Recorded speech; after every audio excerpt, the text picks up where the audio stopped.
Hi, I'm Albert, Vlogs About Nothing, my own guinea pig. And so, in extemp form, I want to present a speech tonight in favor of passing legislation that would allow all citizens in this country to receive a universal basic income.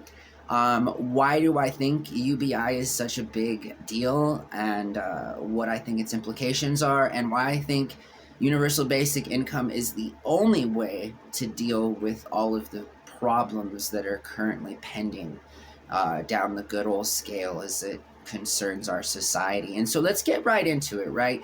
Universal basic income prior to the year 2020, at which point there was a gentleman who actually used his entire platform for the nomination to run for president, was entirely focused on universal basic income. So this is a conversation that has been happening in the mainstream for about 4 years now, which is a long time in the mainstream, actually, 4 years.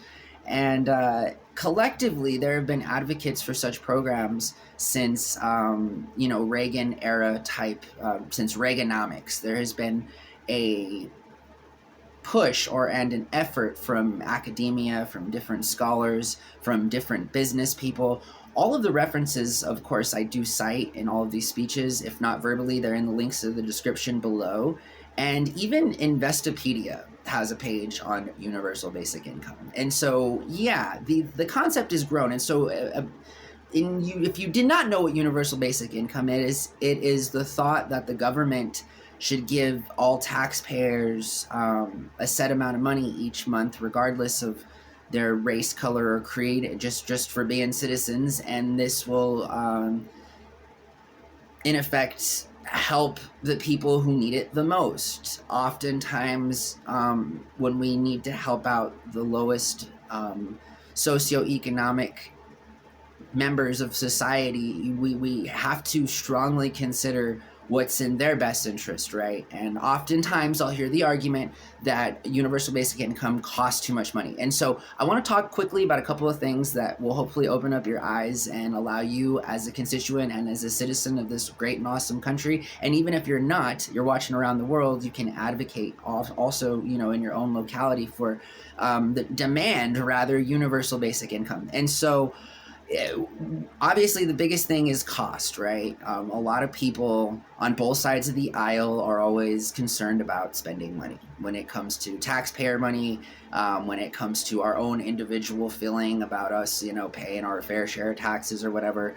And so we think that it's going to cost a lot, and it will cost a lot, right? And that's the thing. But when we're wasting $247 billion a year in overpayments as just simple clerical and numerical errors made on behalf of the IRS agents, who, by the way, are understaffed, under-resourced, and underfunded, right? And so the IRS isn't the part of the government to blame, right? It's actually you and me and everyone else who votes and simply just doesn't want to address the kinds of topics that we talk about here on the channel, right? And so universal basic income, $247 billion a year before inflation, is just lost every single year from the government, okay?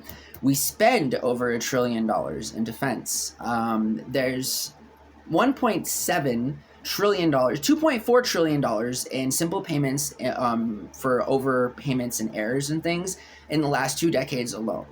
$2.4 trillion is a good amount of money, right? And arguably it would have been better spent giving that money directly to the people who would in effect spend it right away, put it right back into the economy.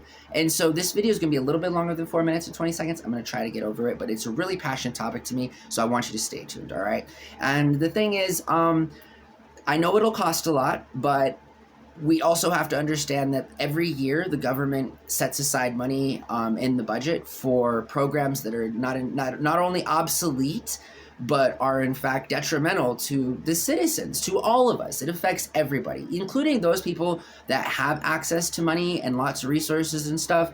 It's not like, billionaires are building their own roads, right, to connect to the inner city, or these kinds of like shops and merchants.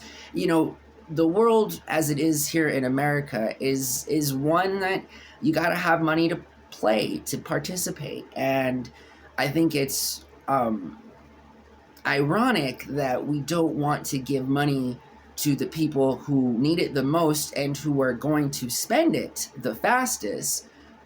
We don't want to help them out. Instead, we'd rather waste trillions of dollars, literally just waste trillions of dollars when it goes nowhere. That money could be going somewhere. It could be helped to fund programs in the larger area that have specifically to do with universal basic income. Let's not fool ourselves, guys. There's not many jobs. Ask anybody under the age of 40 rather, what it is out there in the world that, we're going to college and getting into debt to do, and you'll find that a lot of us are working at Starbucks. Yeah, and see, there's nothing wrong with working at Starbucks, but when we're told that if you go to school and if you do well and you get a degree, you're going to get access and opportunity to these jobs and stuff, which are just going to allow you to work more for, a more fair wage or whatever. Although that's not even the case anymore. And I guess what I'm trying to say is that conversations that have taken place in the last 2 decades are irrelevant, right? We're in a new world and there are no jobs. This is just the future. I'm not trying to be saddened by it. I'm not trying to stir a panic, right, at all, because fear-mongering is the worst way, right? It's the worst way to do anything. But we do need to address the fact that our children are going to have very little to do with anything at all. And again, that shouldn't be taken as like a diss, because automation and AI and 3D printing and the replacement of all dangerous jobs by machines, I think is a good thing. And so instead of focusing on what kind of jobs we can pretend to invent to have for the rest of our careers, I think it's important to let the economy know, let certain constituents know, blocks of constituents, blocks of future voters, that they are going to be taken care of by their government, because who else would take care of us? This is the other thing, right? There are no private companies that are just going to say, hey, let's give these citizens. It is not their job. It is not their responsibility. And I do believe in private business and entrepreneurship and capitalism. Yes, I do. But I also think that none of those things have anything to do with straight up taking advantage of people, exploiting them for their resources, continuing to tell them that we cannot afford to support them when in fact we can. And so it's time to start having this conversation. I advocate for universal basic income, and I think that's the way of the future. I think it's not one of a few solutions we may or may not have. I think it is the solution, the only solution that we have to save the economy, to make sure that blocks of constituents in the future have a proper vision and guide as to what they might be doing next in life, and to better concentrate their resources and to allocate their time and energy into making the world a better place, right? And if it anything, for themselves, making the world a better place for themselves. This is not a bad thing, right? You make yourself better, the people around you become better, things like that. So anytime somebody tells you that they don't want another person to get free money from the government because they're working too hard for theirs, or they're, strapping up their boots and you should too, kindly remind them that there is no future in the job occupation world, and that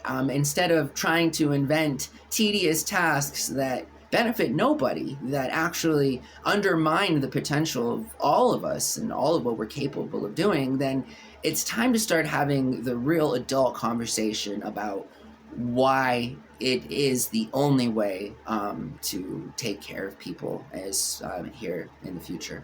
All right, that's it. This one was 9 minutes. This won't happen again. I just wanted to talk about universal basic income. Bye.